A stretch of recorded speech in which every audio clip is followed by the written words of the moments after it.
अच्छा, तो अब हम जो है ना styling dot C S S पे जा रहे हैं। Styling dot C S S का चक्कर ये है कि स्टाइल जो है ना किसी भी वेबसाइट के लिए स्टाइल डालने के तरीके तीन होते हैं। या तो आप स्टाइल का सिंपल सा वो बना लो कि जी ये मेरे स्टाइल की हेडिंग वगैरह डाल के स्टाइल उसी index dot H T M L में डाल दो। या तो फिर इनलाइन स्टाइलिंग कर लो, फॉर एग्जाम्पल जैसे कि बॉडी है तुम्हारा और इसमें तुम कर दो ये कि S T Y L E is equals and then double comma and then लिखो कि फॉर एग्जाम्पल तुम बैकग्राउंड कलर करना चाहती हो pink. So background colour pink. तो ये तुम्हारा इनलाइन स्टाइल हो गया। अब ये जो है देखने के लिए वीएस कोड में एक एक्सटेंशन है गो लाइव करके, उसका मैं तुम्हें लिंक ऐड कर दूंगी वीडियो में, यूट्यूब की वीडियो में। तो इस पे जब तुम क्लिक करोगी ना तो ये तुम्हारा जो है ना ऑनलाइन खोल देगा। हाँ, ये मेरी असल में मैं दो स्क्रीन यूज कर रही हूँ तो मेरी दूसरी स्क्रीन पे आया, तो तुम ये देख सकती हो बैकग्राउंड कलर पिंक कर दिया इसने। तो एक ये तरीका होता है इनलाइन स्टाइलिंग का। एक तरीका होता है कि आप एक्सटर्नल फाइल करो, एक्सटर्नल फाइल डालो, और एक होता है इंटरनल सीएसएस का। तो अभी जो मैंने तुम्हें ये जो तरीका बताया था ये इनलाइन स्टाइलिंग कहलाता है। और जो ये तुम लोग कर रहे हो जैसे style dot C S S है, तो ये एक्सटर्नल सी एस एस कहलाता है कि ये एक्सटर्नल फाइल थी, तुमने उसका लिंक डाला और वो जी तुम्हारा काम कर गया। और मैंने जो तुम्हें वीएस कोड की जो एग्जांपल बताई थी जिसमें एक ही पेज में सारा कोड था, वो कहलाता है इंटरनल सीएसएस। सो वो तुम उसमें भी देख सकती हो फिर से जाके कि वो कैसे उसने किया हुआ है, वो स्टाइल करके उसने और उसके अंदर सारा डिजाइन डाल के और उसके बाद उसने किया हुआ था। जैसे कि मैं एग्जांपल देती हूँ तुम्हें एक।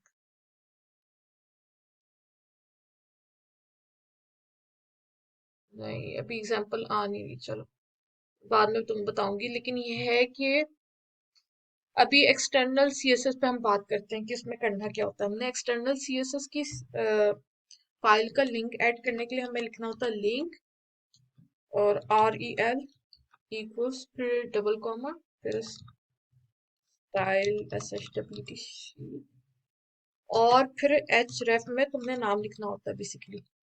एच रेफ में हो गया G S E Y L E dot C S S.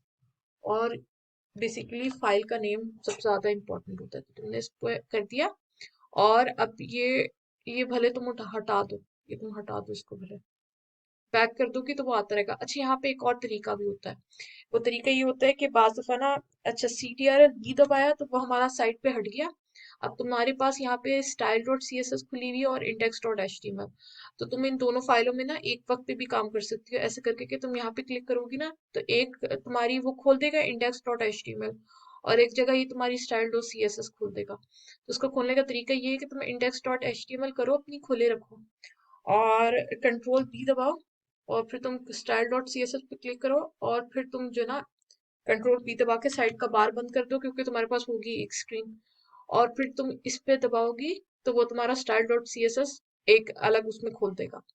तो तुम ये भी कर सकती हो कि साथ साथ देखती जाओ, डिजाइनिंग भी करती जाओ और एच टी एम एल का कोड भी देखती जाओ कि अच्छा ये मेरी एच टी एम एल ये थी और मेरा सिंटैक्स ये था और ये इसके लिए डिजाइन करना है। फॉर एग्जाम्पल के जो तुम्हारा H T M L element है बॉडी, उसके लिए फॉर एग्जाम्पल फिर तुम करो कि यार मैंने इसका बैकग्राउंड कलर करना है, तो तुम ये कर सकती हो कि अब तुम जो ना पूरा पूरा टाइप करने में ही नहीं लगना। बी ए जब मैंने टाइप किया ना तो ये ऑलरेडी तुम देख रही हो कि इसने ऑप्शंस देनी शुरू कर दी हैं। तुम इस पे क्लिक करो बैकग्राउंड कलर और इस पे तुम फॉर एग्जाम्पल ब्लू कर लो, तो ये तुम्हें जो ना ब्लू कर देगा। और ये नीचे जो ना यहाँ पे मैंने लाइव सर्वर खोला हुआ है, तो ये लाइव सर्वर में भी दिखा देगा। मुझे देखना पड़ेगा एक मिनट। लोकल होस्ट स्टॉप करके मैं फिर से करती हूँ। यहाँ पे डोंट शो अगेन कर दो, वो लाइव करोगी तो वो फिर तुम्हें खोल देगा गूगल पे। और अगर गूगल नहीं खुला होगा तो वो खुद ही तुम्हारे लिए खोल देगा। ये देखो यहाँ पे ये दे रहा है तुम्हें सारा कि ये इसका बैकग्राउंड कलर ब्लू है और इस तरह से ये है कि अब तुम यहाँ पे अ, उसके बाद अच्छा क्या किया हुआ है मैं देखती हूँ उसके बाद इन्होंने क्या किया।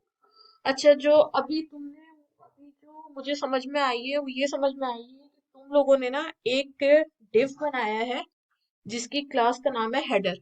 नॉर्मली एक वेबसाइट जब होती है ना तो उसमें बहुत सारे कंपोनेंट्स होते हैं, लेकिन जो कॉमन कंपोनेंट्स होते हैं ना वो एक होता है नेव बार, और नेव बार अमूमन हेडर की जगह होता है। और उसके बाद जो होता है एक मिड का एरिया होता है जो मेन कहलाता है, मेन जहाँ पे कॉन्टेक्स्ट वगैरह होता है सारा कि अच्छा जी ये वेबसाइट किसके लिए है, उसमें ये काम होगा, ये वो सब। और एक होता है फुटर जिसमें वो कॉपीराइट्स वगैरह ऐड होते हैं और कभी कभार लिंक्स भी ऐड होते हैं कि फॉर कॉन्टेक्ट अस ब्ला ब्ला ब्ला, या हमारा टेलीफोन नंबर ये है या हमारी ऑफिस की इन्फो ये है। तो अभी जो है हम सबसे पहले एक बनाएंगे जी डिव। और तुम्हें पता है कि एमिट हमारे पास VS कोड में ऑलरेडी मौजूद होता है, तो तुम ये कर सकते हो कि डिव टाइप करो, डॉट टाइप करो और हेडर टाइप करो, HEADER। तो यहाँ पे जब तुम एंटर करोगी तो वो तुम्हें ऑलरेडी एक डिव बना देगा। और डिव जो होता है वो बेसिकली एक बिल्डिंग ब्लॉक होता है। तो जितने और डिव एक तो बिल्डिंग ब्लॉक होता है, एक लाइक का तुम ये समझ सकते हो कि ये एक चौकोर बॉक्स है और इसमें ही तुम्हारा सारा कॉन्टेक्स्ट वगैरह चीजें वगैरह होंगी। अमूमन एक सिमेंटिक्स भी इस्तेमाल होता है लेकिन मुझे नहीं लग रहा तुम लोगों ने सिमेंटिक्स इस्तेमाल किया है। सो अभी मैं तुम्हें छोटे लेवल पे ही लेके चल रही हूँ कि एक डिव बनाओगी तुम जिसमें क्लास होगी हेडर, और इस क्लास के थ्रू तुम इसकी बेसिकली डिजाइनिंग करोगी style dot C S S में। अब तुम इसको खोलोगी, जैसे फॉर एग्जांपल तुम ये स्टाइल खोलती हो, CTRL-B दबा के से बंद करो और इसको यहाँ पे खोलोगी, यहाँ पे इसको बंद कर दो तो तुम्हारे साथ साथ ही सब कुछ डिजाइनिंग वगैरह तुम साथ साथ करती जाओगी और ये भी देखती जाओगी। अच्छा तुमने इस डिव को अब करना है, डिजाइन करना है, तो अब तुम करोगी डॉट हेडर, यहाँ पे लिखोगी। अगर फॉर एग्जाम्पल यहाँ पे तुमने आईडी दी होगी तो वो होगी जी आईडी करके, जैसे हेडर डैश डिव। तुम ये भी कर सकती हो, आईडी भी दे सकती हो, लेकिन आईडी का नुकसान ये होता है कि आईडी सिर्फ एक एलिमेंट के लिए इस्तेमाल होती है। आईडी का डिजाइन सिर्फ तुम एक जगह इस्तेमाल कर सकती हो, लेकिन जो क्लास होती है वो तुम 10-12 जगह इस्तेमाल कर सकती हो। वो तुम रीयूजेबिलिटी है बेसिकली है। और दूसरी बात ये है कि हेडर ज्यादातर स्टाइलिंग के लिए लोग इस्तेमाल नहीं करते हैं क्योंकि हेडर होता है यूनिक। तो इट्स जस्ट लाइक कि जैसे लोगों के नाम यूनिक होते हैं कि तुम्हारा नाम उर्वा है, किसी और का नाम फातिमा है, फिर किसी और का नाम अली है, तो सबके नाम मतलब एक एक तुम्हारे नाम जो है वो यूनिक है। या फिर ये है कि जैसे कि नेशनल कार्ड जो होता है उसका नंबर यूनिक होता है, सब लोगों का डिफरेंट होता है।